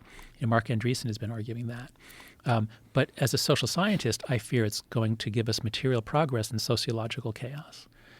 It's going to be used in ways that make our already unstable social structures and systems even less stable. Well, what's very bizarre that we're seeing with the initial implementation of it, specifically with Google's version of it, is that it's ideologically captured. Oh, that was so horrible. And that was so irresponsible of Google to do. So, no, I'm glad we have a chance to talk about this, because I'm really horrified by what Google did in introducing Gemini. And just to give a little background here, so I'm sure many of your listeners know, Google Gemini was programmed to answer in ways that basically, the most extreme DEI officer would demand that people speak. And so, if you ask for a picture of the founding fathers, they're multiracial or all black. This is just Nazi soldiers. Even Nazis had to be multiracial or black. So there's two things to say about this. The first is that Google must be an unbelievably stupid company. Like, did nobody test this before they released it to the public? And obviously Google is not a stupid company, which leads me to my next conclusion, which is if Google did such a stupid thing, so disgraced its product that it's banking so much on, it depends a lot on the success of Gemini, and now they've alienated half the country right away on the first day, practically they alienated them. They couldn't be that stupid. I think what's happening to them is what happened to us in universities, which is what I've called structural stupidity. So you have very smart people, but if anyone questions a DEI-related policy on campus, they would get attacked. And that's what most of the early blowups were. I think you probably had Brett Weinstein on here. Mm-hmm. That's what Erica Christakis at Yale and Nicholas Christakis at Yale. If people wrote these thoughtful, caring memos about opposing a policy, there would be a conflagration, they'd be attacked, and they would sometimes lose their jobs. So that's what happened to us in universities in 2015 to usher in our now 9 years of insanity, which I think might be ending. I think the last fall was so humiliating for higher ed that I think we might be at a turning point. But my point is for Google. I suspect that Google was suffering from an extreme case of structural stupidity because surely a lot of those engineers could see that this is terrible. This is a massive violation of the truth, and part of Google's brand is truth and trust. So I suspect they were just afraid to say anything.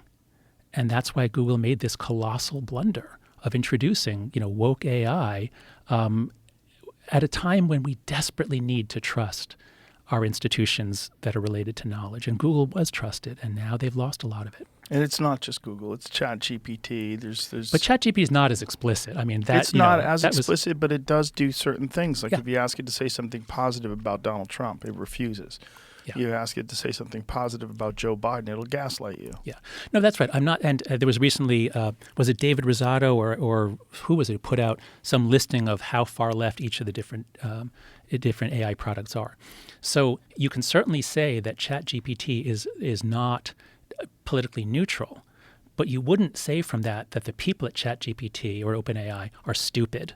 You would not look at this product and say, how could they be so dumb as to have it be left-leaning? But with Google, you have to say, how could they be so dumb as to produce black Nazis for us? Right.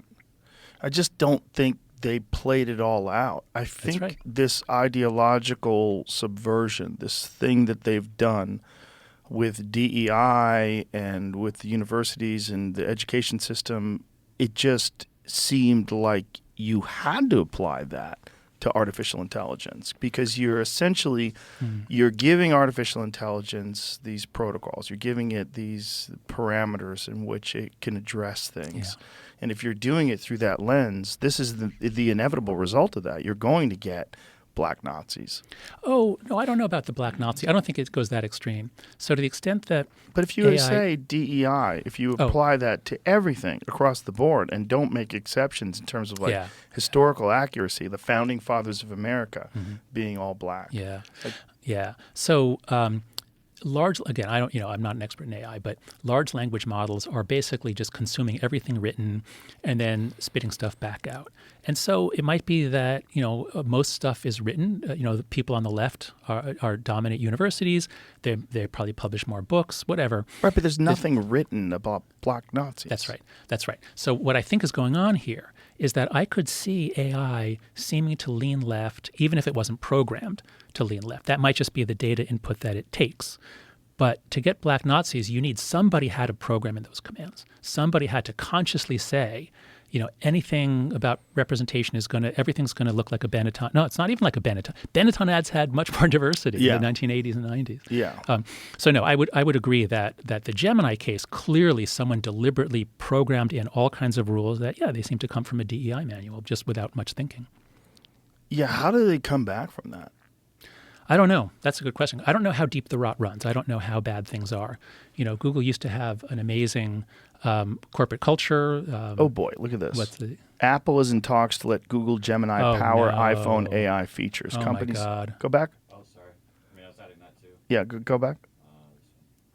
Companies considering AI deal that would build on Search Pact. Apple also recently held discussions with OpenAI about deal. On this news, then a big investment happened too. Magnificent Seven adds $350 billion on Gemini's reported iPhone deal.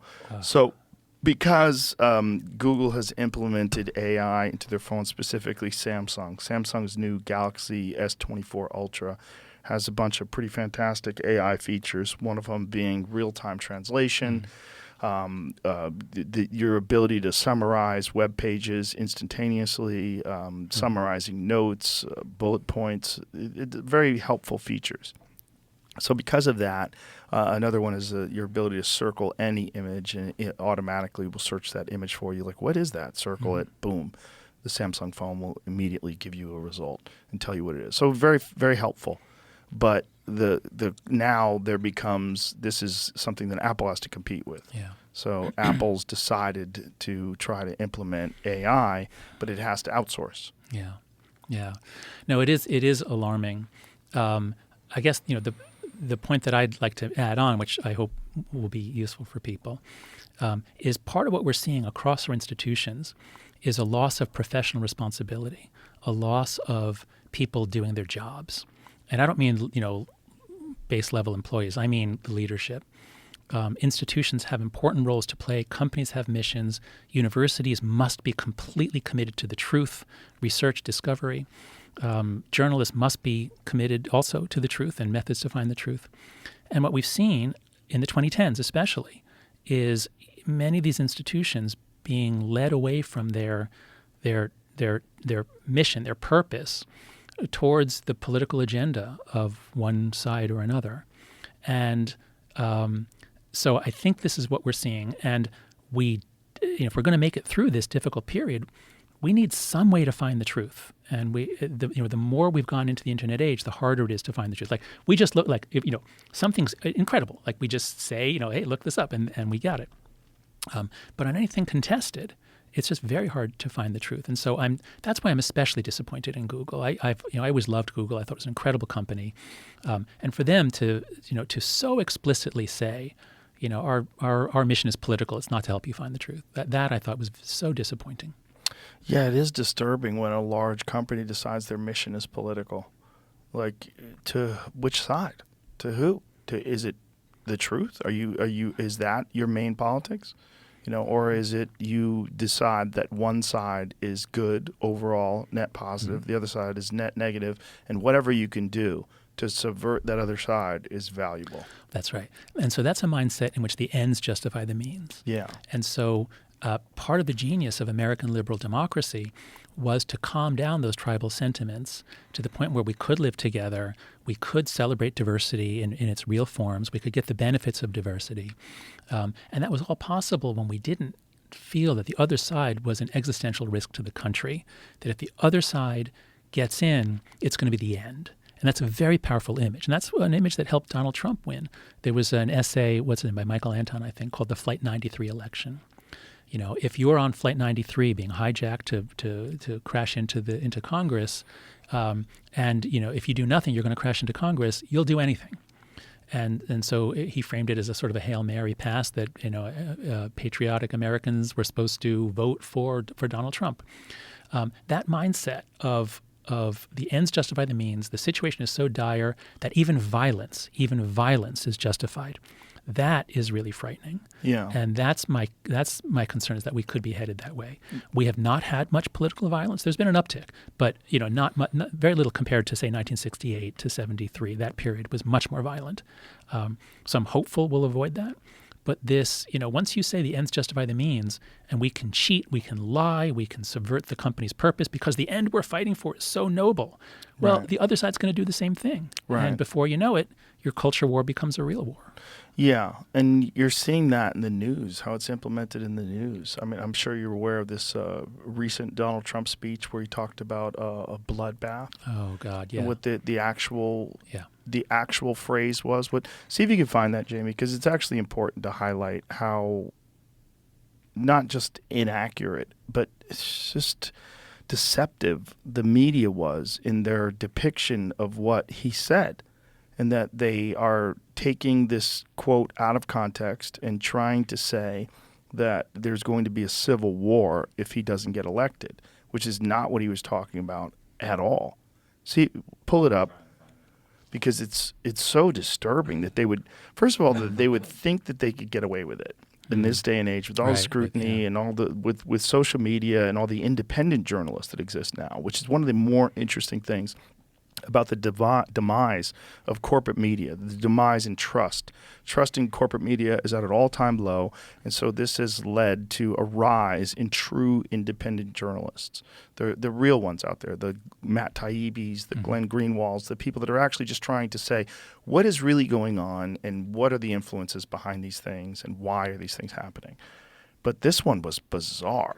When I saw it, and then I saw the actual speech. Let's play the actual speech. Yeah, I have the actual speech. The headlines were different, but I'll just play this. Let's play the actual speech. To China, if you're listening, President Xi, and you This and is I are it. friends, but he understands the way I deal, those big monster car manufacturing plants that you're building in Mexico right now, and you think you're going to get that, you're going to not hire Americans, and you're going to sell the cars to us. Now, we're going to put a 100% tariff on every single car that comes across the line, and you're not going to be able to sell those cars. If I get elected, now if I don't get elected, it's going to be a bloodbath for the whole, that's going to be the least of it. It's going to be a bloodbath for the country. That'll be the least of it. If this election isn't won, I'm not sure that you'll ever have another election in this country.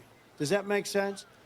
I don't think you're going to have another election in this country. If we don't win this election, I don't think you're going to have another election, or certainly not an election that's meaningful. And we better get out, or we better. I actually say that the date, remember this, November 5th, I believe it's going to be the most important date in the history of our country. I believe that. So that's what he said. Well, that sounds pretty bad. That It sounds like the sounds- Flight 93 election argument, what that if I he don't was- win, the country's over. But what he's talking about is this subversion of our economy and the subversion of our democracy, that we will never have an election again. I don't think he's saying that it'll be a bloodbath in terms of a civil war. He's saying that the economy is going to be destroyed. There was no. I was listening for that. I was thinking maybe It's a he meant it as a long metaphor. speech. I didn't hear any. I mean, the bloodbath is. It's an unfortunate term, but what he's not, I don't think he's saying it's a civil war. It sounded to me like he was. It sounded to me like, if he doesn't win, there will be violence. Right. You'd have to really give him a hell of a lot of benefit of the doubt. He's talking about the economy. He was talking about no, it was an He's aside. talking about China He was building talking- plants. He's talking about all these things and saying that if he doesn't get elected, it's going to be a bloodbath. It's going to be a mess. I don't think he's I mean, I think he would elaborate on that if he was saying there'll be violence. I don't think that's what he's saying. I think he's saying destruction of our economy, the destruction of our... He makes a lot of asides. So he was talking about Yes. the economy. That's true. And then he said, if I'm not elected, and then he makes an aside about what would happen to the country if he. So look, we might disagree on this. We surely disagree It's on our surely priors the on what wrong we. way to say it. Surely. We both agree on that. Yeah. Oh. It's an unfortunate term to use. For him to, yes, that's right. But it doesn't sound to Yes. me as though the media took that one out of context.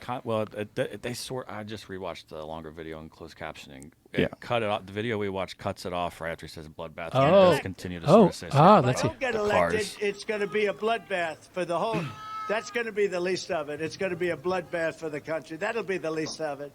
But they're not going to sell those cars. They're building massive factories. A friend of mine, all he does is build car manufacturing. Okay, so he's plants. back on the the biggest- economy. Yes. He was talking That's about what he's wait, talking wait. about. But he made but the aside was not about the economy. The aside was him making one of these typical asides about how how important he is.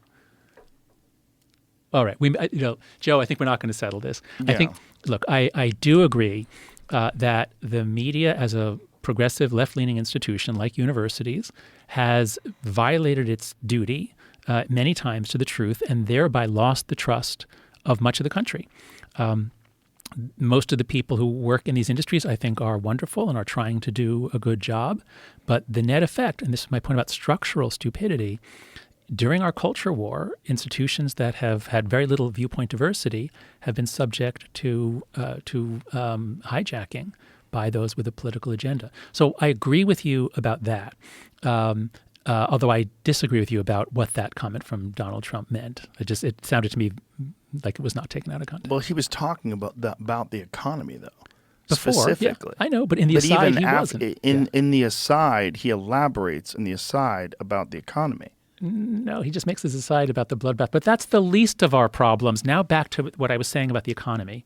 All right, look, we're not going to settle this one. It's a terrible term. It's a very unfortunate term. If he said it would be a disaster instead of a bloodbath, that would have been the better term to use. Yes, that would have been a reasonable thing to say. But he's filled with hyperbole. I mean, he's trying to excite people about the idea. You're right. Words matter when you're a presidential candidate. They do. You do. You're right. But no argument there, and I'm in no way saying that was the correct thing to say. But the way they phrased it, the way they just tried to make it seem like that was the only thing that he was talking about. Okay, I'm just not going to say anything else on this. I get it. But what you're saying is that these people are good people, but that they are ideologically captured. Is that what you're saying? What I'm saying is that most people are reasonable wherever you go, but in the social media age, it's no longer about what most people are like. It's about how much power do the extremists have, because anyone now has the power to hijack, threaten, intimidate. So that's my concern. And that means it's actually more easily fixable, because if it would be one thing, if 90% of journalists were rabid left-wingers who didn't give a damn about journalistic integrity, and that's just not true. Right. Most of the journalists I've met are really good journalists. Like, they really care about sourcing and accuracy. And it's the same with professors. Many people, especially those who listen to conservative sources, might think that professors are mostly tenured radicals who care more about Marxism than about educating their kids. That's just not true. What is true is that the minority that have extreme views now have a much bigger platform. They have more power. But most people are reasonable wherever you go. Is the issue that the reasonable people are afraid of pushing back against the radical people? Exactly. That's it. Yeah. That's the issue. And because there really are consequences in terms. That's right. And people say, well, you've got tenure. What are you worried about? And the answer is, yeah, we've got incredible security, but everybody is afraid of being publicly shamed, humiliated, attacked, and mobbed. Right. And the people who go through it, I mean, it's incredibly painful. They have to take sleeping pills at night. They sometimes contemplate suicide, and in one case committed suicide that I know of. So yes, that's exactly the problem. That's what I think the effect of not the original social media platforms like MySpace or early Facebook, Right. but of the hyper-viral ones that we got in the 2010s. Yes. And the result of that, in terms of people terrified about people attacking them, is what you get when you got those people from Penn, from Harvard. We're talking about this rampant anti-Semitism on campus, where people were actively calling for the death of Jews, saying that this does not constitute harassment unless it's actionable, Yes, which that was is stunning. just Stunning. insane. Right. It's not wrong unless they act on it. What is that like as a person when you are an academic and you are a professor, when you see that from these, especially from somewhere like Harvard? Like it just So yes, I'm a professor at NYU. I was at UVA for 16 years. I love being a professor. I love universities. I'm also Jewish, and I can understand the argument that those presidents were making. The argument was a very narrow technical argument about whether students should be allowed to say from the river to the sea, Palestine will be free. And so I understand why it would have been reasonable for them to say, well, we're not going to punish students for saying that. That is political speech that's protected under the First Amendment.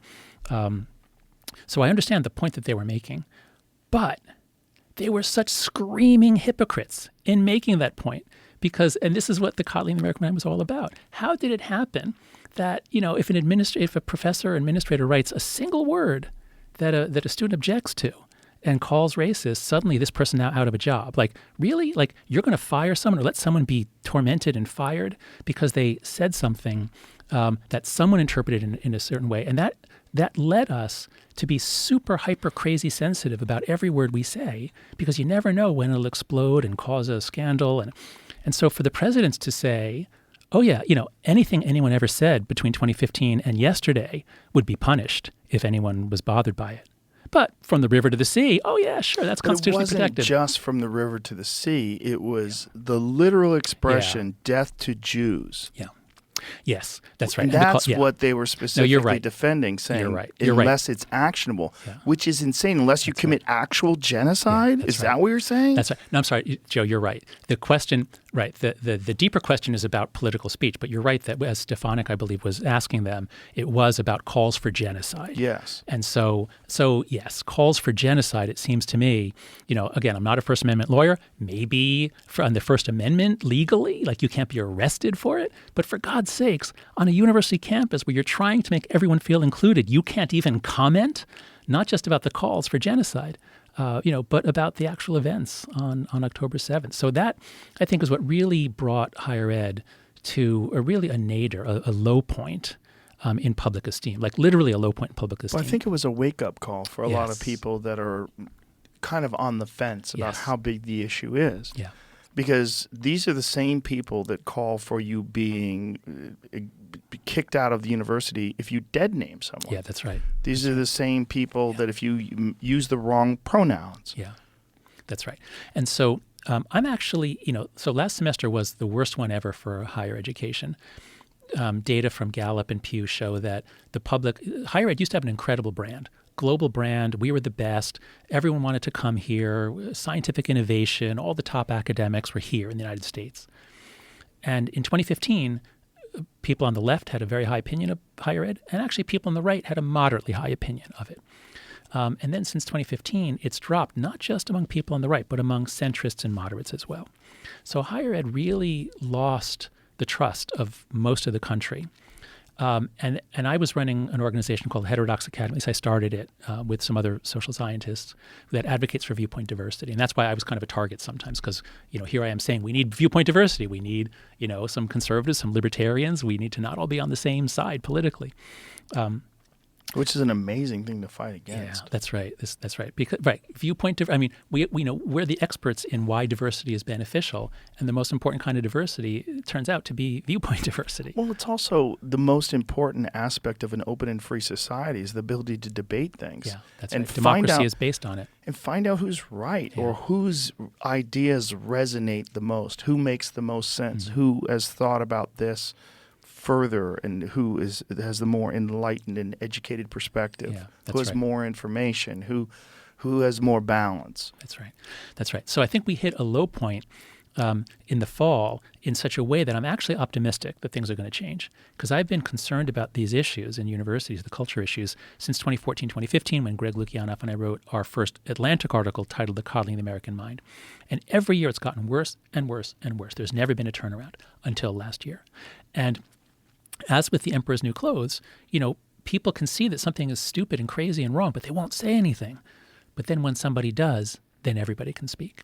And I'm feeling finally, for the first time since 2015, I'm feeling that people sort of understand, wait, that was crazy. What happened to us? That was crazy. People were saying crazy stuff. Let's put our head above the parapet. Let's start sometimes saying maybe that is not right. So I think that things are actually going to turn around.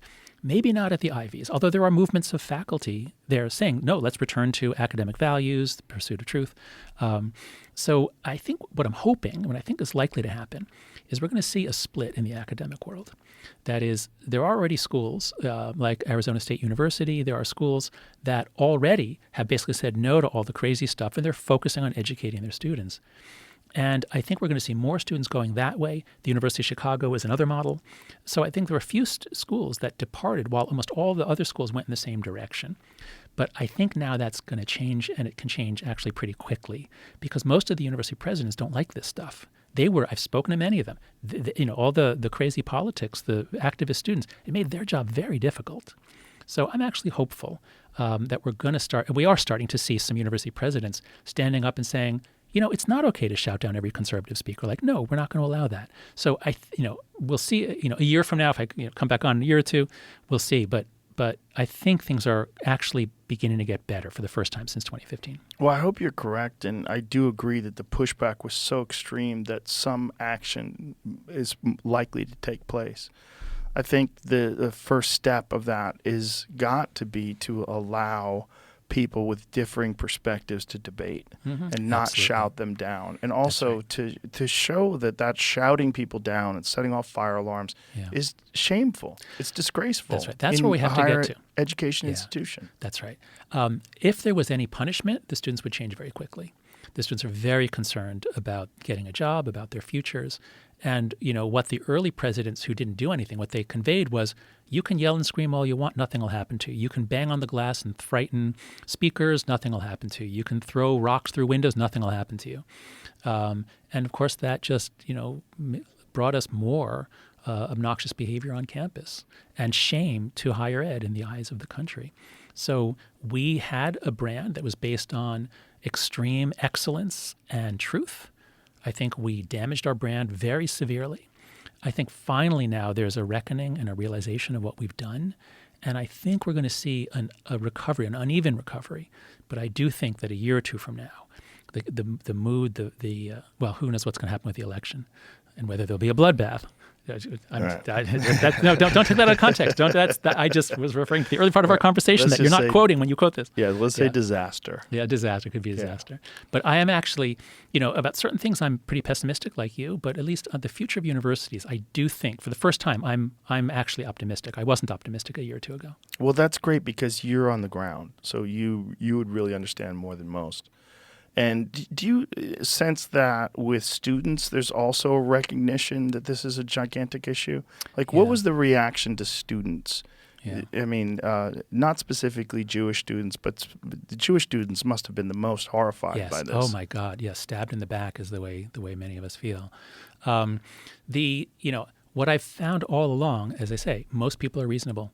When all this stuff was breaking out in 2015, 2016, most students just wanted to get an education. They don't want to take part in this. Right. And now I find out. Of course, I teach in a business school. I teach at NYU Stern. Our students are pretty pragmatic. They want to get a job. Most of them are from immigrant backgrounds. They're not here to protest. The latest political. They're here to succeed. That's right. So that is an aspect of Gen Z that gives me hope. Is that they see the problems. They see the problems with social media. They see the problems with the extreme activists. So what we have to change is not the average student. What we have to change is the dynamics, so that the average student feels freer to speak up. And how can that be done? Well, so I founded two organizations to do that. One is Heterodox Academy. We need more viewpoint diversity among the professors, or at least we need more toleration of people who are centrist or libertarian, or so that's one on the faculty side, what we need to do, and also the culture on campus. But I also co-founded another organization called the Constructive Dialogue Institute with a woman named Caroline Mell. And what we did is we took some of the insights of moral psychology and some of the content from my book, The Righteous Mind, and it evolved. It's 6 30-minute modules that teach you about moral psychology. Why are we divided? What do liberals believe? What do conservatives believe? Why do conversations go wrong? How can you start more skillfully? How do you need to listen first? So there's a lot of like Dale Carnegie sort of wisdom in there. And it's really effective. So if people go to constructivedialogue.org, the program is called Perspectives. It's being used in, I think, more than 50 universities now. So there are things that we can do, but it's gonna take leadership and good psychology. That's so important what you just said, and I think that if those programs gain momentum and that people recognize that it's really beneficial to all to have these ideas debate. And if you truly believe that opposing ideas to your ideology are evil, you should be able to debate those. That's right. The only way to do that is to have someone to have the ability to express themselves and for you to counter those points that they make. Yeah, exactly. And this is what many commentators on the left have been pointing out since 2015. Van Jones has an amazing talk. He's a progressive, democratic, well-connected, smart person. And he's been pointing out, there's a great talk he gave at the University of Chicago. I have a quote on this in the Coddling the American Mind, where he talks about, the move to protect students from bad feelings, the move to protect them, for emotional safety, is really bad for the students. But then his talk goes on, and he says, this is actually really bad for the Democrats. It's really bad for young activists to drown out opposition, to not listen to the arguments, to not get stronger. And so, a lot of what's happened on campus, I think, is what you might call a Pyrrhic victory. Pyrrhic victory is one where you won the battle, but that made you lose the war. And so, I think when institutions, when your side is able to wipe out opposition, it might feel like a victory at first, but it's ultimately going to weaken you. And look, the same thing is going on the far right. I mean, there's a lot more fear and really bad consequences for people who dissent on the right too. But if we're talking about universities, that's more an issue of what's been happening on the left. Yeah, are there any universities that don't have a left-leaning perspective? Sure. Like what universities? Yeah, not in the top 20 or 50. Right. Isn't that a problem? Well, that is a problem. That's right. Yeah, it is. Well, actually, no, but put it this way. First of all, I mean, there are lots of religious universities, Christian universities that don't have this problem. There are, there are large state schools tend to have much less of it because, again, most people are reasonable. The great majority of faculty want to do their research, teach their classes. They don't want to get involved in this stuff. Right. The problem is especially severe. For some reason, the Ivy League schools, that's what's really surprising. I thought it was just like, the elite schools. No, it's actually the Ivies are the place where the worst anti-Semitic actual, threats and intimidation and even some violence are happening, or threats of violence are happening. Something about the Ivies makes them more extreme. What do you think that is? Well, I think it's in part the region. So most of the shoutdowns, Greg Lukianoff and FIRE, they've really been tracking this for a long time. Most of the shoutdowns happen in the Northeast and along the West Coast and then around Chicago. That's where most of the really nasty stuff happens. This is not happening at the great majority of American universities. It's not happening in the top schools in the South. It's not happening at top schools in the Southwest. So it is in part where it is. And then I think also, the Ivy League is full of really rich kids. The statistic a number of years ago that the top schools have more people from the top 1% of the income distribution than from the bottom 60%. So there's a real concentration, especially in the Ivies, of, rich kids who don't need to worry as much about getting a job and have the bandwidth to devote themselves to politics while they're students. God. I just fear for the children that come out of that, too. These young people that come out of that have these distorted perspectives that have to kind of rewire their view of the world once they get out. It almost like taking someone from a cult and trying to just delete the indoctrination. That's right. And it's almost impossible to do that, especially if most of what's coming in is coming in from TikTok, not from your parents or your friends or your teachers. So Back again, to the problem. Back to the problem. That's right. So again, back to the question of the TikTok ban. It's not, the issue here is not should we ban TikTok.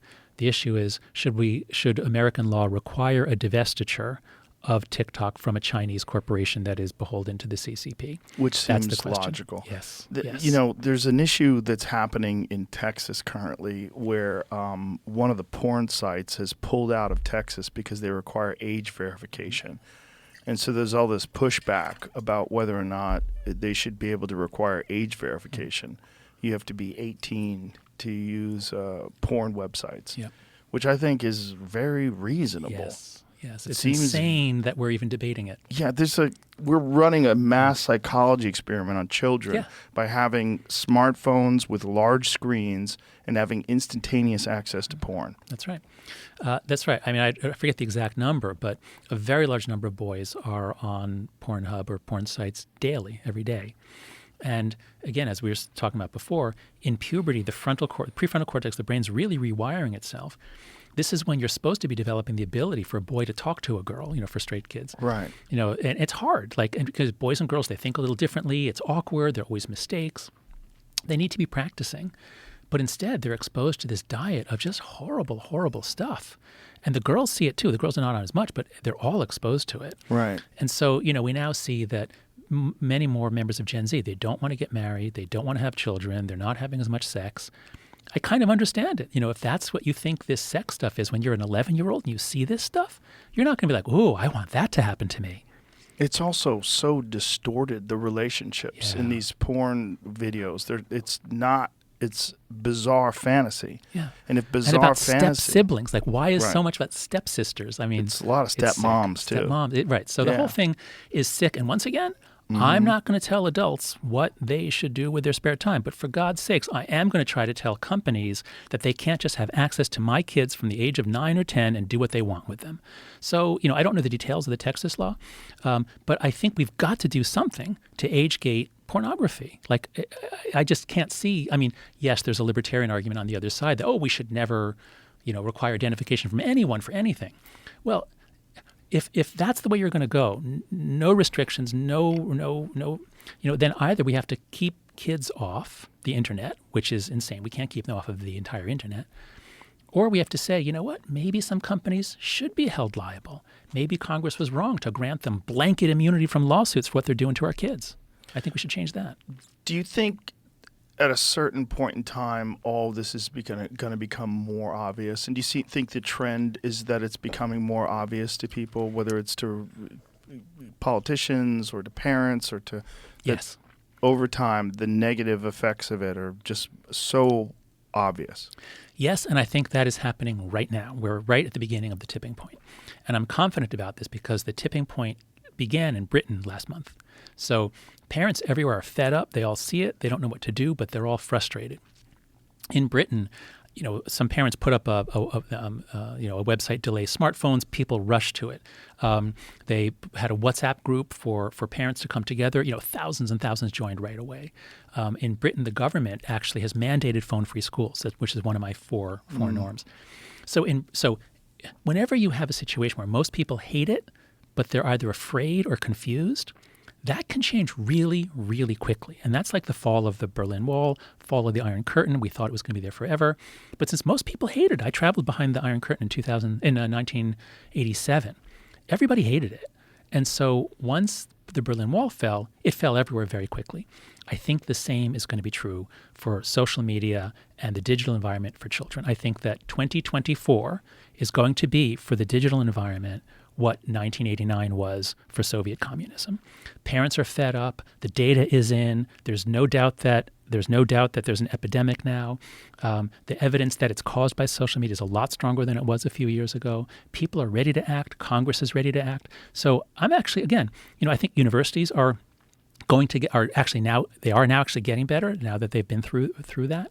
And I think that the situation around kids and digital media is going to change radically this year. That's my goal in writing the book, in writing The Anxious Generation.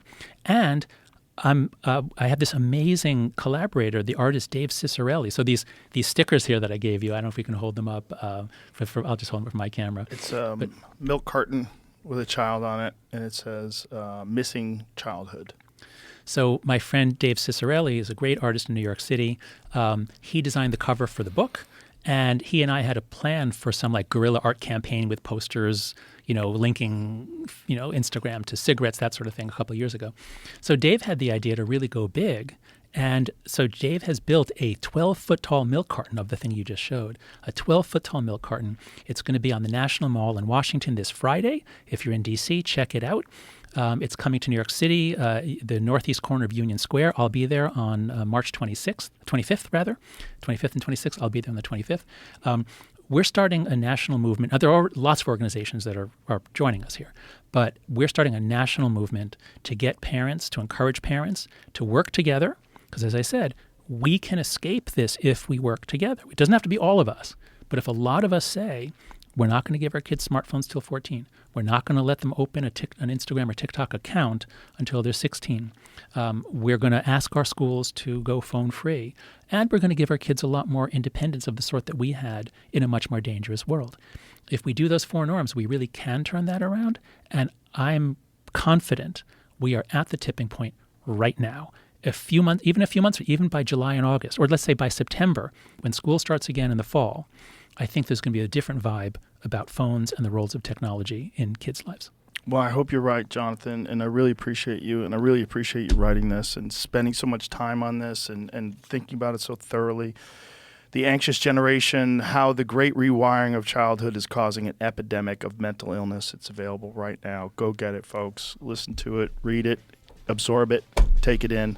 Thank you very much. Really appreciate you. Thank you, Joe. It's always fun to talk with you. Fun to talk to you, too. Thank you. All right. Bye, everybody.